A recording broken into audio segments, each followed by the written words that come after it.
beyond the reach of any man's understanding, lies a place shrouded in mystery, a place where the trees themselves hold secrets, where the very wind carries the whispers of the past. This, my friends, is the tale of the whispering trees. But before we embark on this journey, don't forget to like, share, and comment below. Who knows, your voice might just become part of this legend. There lived a people who feared nothing except the forest at the edge of their land. For in that forest, the trees were not just trees. They whispered, and their whispers held power. No one dared to enter those woods. It was said that those who did never returned. The elders of the village spoke of a time when the trees had been silent. But that was before the great drought, before the famine that brought untold suffering. It was in the aftermath of that disaster that the whispers began. Then one day, a stranger arrived. He was tall, with skin as dark as the night and eyes that gleamed like the moon. He carried nothing but a simple walking stick. Yet there was an aura about him, something that made even the bravest warrior step back in caution. He approached the village chief and said, "I have come to listen to the whispers." The villagers were stunned. Listen? To the whispers that had driven men mad, that had lured children into the woods, never to be seen again.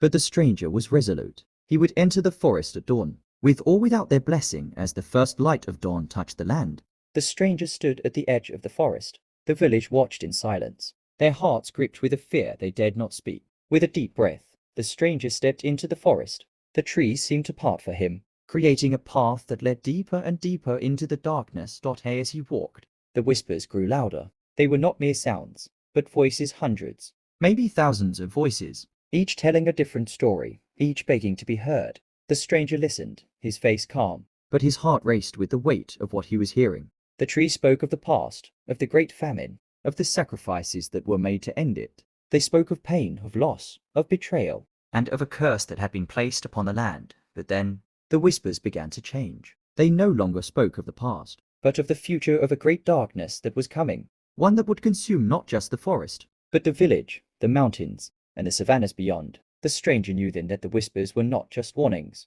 They were a call to action. Hours passed, and the sun began to set. The villagers, who had kept vigil at the forest's edge, grew restless.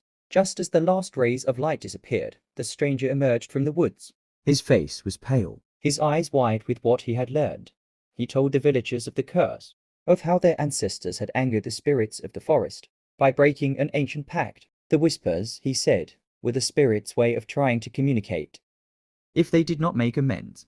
But how could they break the curse? The stranger revealed that deep within the forest, there was a sacred tree, a tree that had stood since the beginning of time. If the village could find this tree and offer a sacrifice, they might yet be saved. But the sacrifice, he warned, must be made by someone pure of heart, someone willing to give up everything for the sake of the village. A silence fell over the village. Who among them could make such a sacrifice? Who was pure of heart?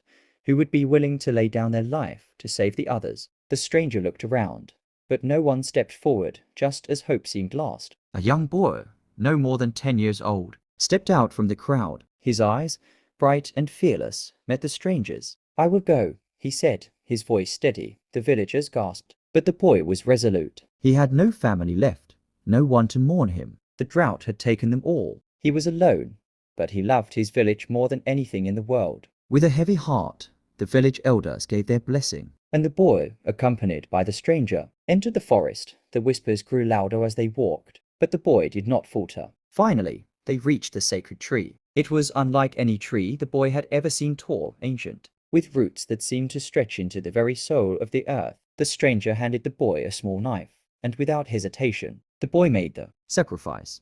The forest fell silent, the whispers stopped, and as the boy closed his eyes for the last time, the trees themselves seemed to weep. The curse was lifted, the village was saved, but at a price that would never be forgotten. And so, the tale of the whispering trees comes to an end. But remember, dear listener, that the whispers of the past are never truly gone. They live on in the wind, in the earth, and in the stories we tell. If this tale has touched your heart, if it has stirred something deep within you, don't forget to like, share, and comment below. Let the world hear the whispers of our ancestors.